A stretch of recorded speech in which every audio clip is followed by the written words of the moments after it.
Hello friends, Namaskaram. Myself is Dr. Jinesh Soni. I am an advocate.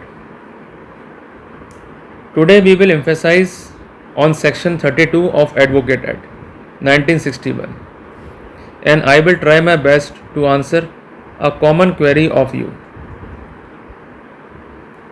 The query is, I am not an advocate, but despite of this I want to plead my case at my own level without the help of any advocate. Is it possible? If yes, what is the legal protocol?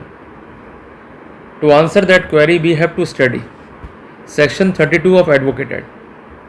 But at inception, it would be sine qua non to discuss the conceptual aspect so that you could understand the subject efficiently and could plead effectively in your case even though you are not an advocate. To be noted that if a person is not enrolled as an advocate as per the protocol of Advocate Act, in that scenario he could not plead a case before a court. But despite of this, if that person inter alia plead, he might be prosecuted as per section 45A of Advocate Act, and apart from that he might be prosecuted as per section 316, 318, 338 of BNS. So I request all of you, if you are not enrolled as an advocate, you should be abstained from appearing or pleading in any court. If you do so, in that scenario you might be prosecuted as per law which I narrated you earlier.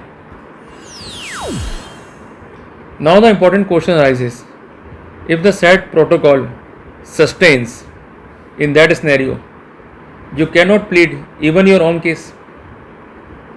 But we have to consider on the exception or exemption as well, because every exception or exemption inter alia arises from doctrine ubi jus ibi remedium, which says that when there is a right there is a remedy.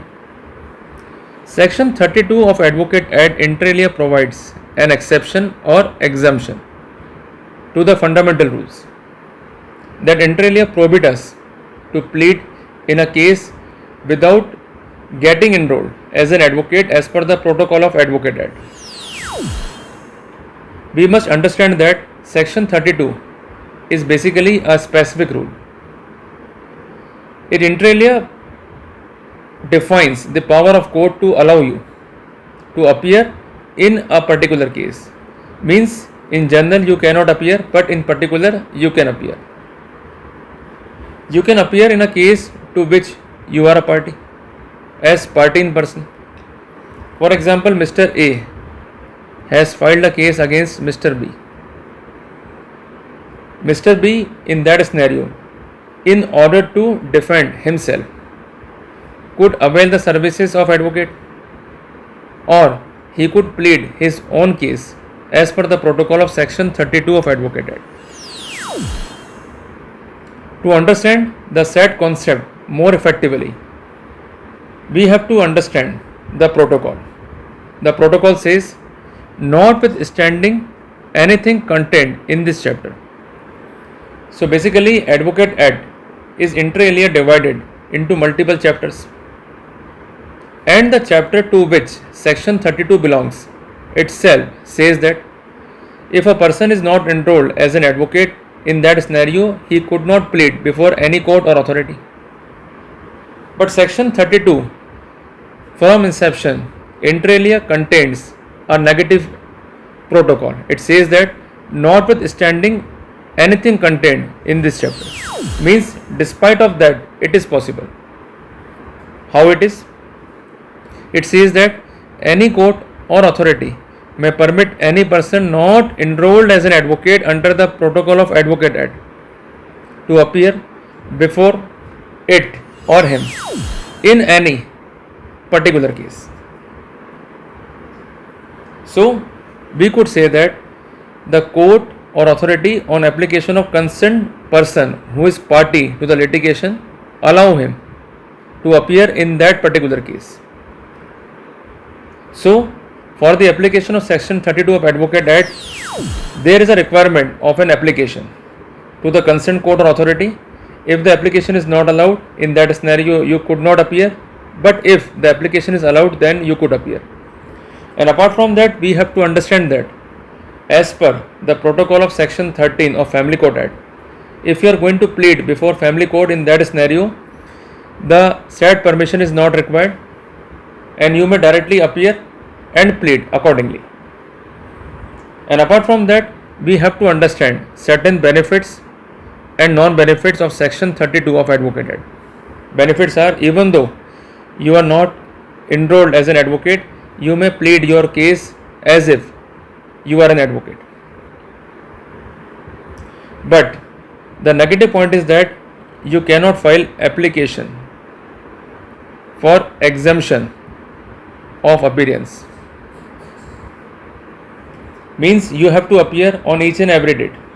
In case you fail to appear in a criminal case, in that scenario your bail bonds might be forfeited, and if it is a civil case and you are a plaintiff, in that scenario your suit might be dismissed or ex parte order might be passed against you in case you are a respondent. And apart from that, you cannot charge a professional fee for appearance. In addition to this, the permission of court or authority is required. If it is not taken and it is found that in general way you are appearing in multiple cases, in that scenario proceeding in nature of section 45(a) of Advocate Act, and apart from that you might be prosecuted as per section 316, 318 and 338 of BNS. So now it is clear to all of us that we can appear or plead in our own case by the virtue of section 32 of Advocate Act, and inter alia we also are having the update how to move the application and how to get the permission. But to be noted that for obtaining the permission there must be the specific pleading why you do not want to engage an advocate, and apart from that why you do not want to have an advocate from the legal aid as well.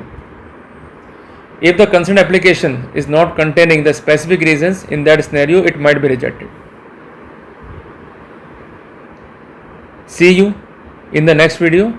Till then, Jai Hind, Jai Bharat.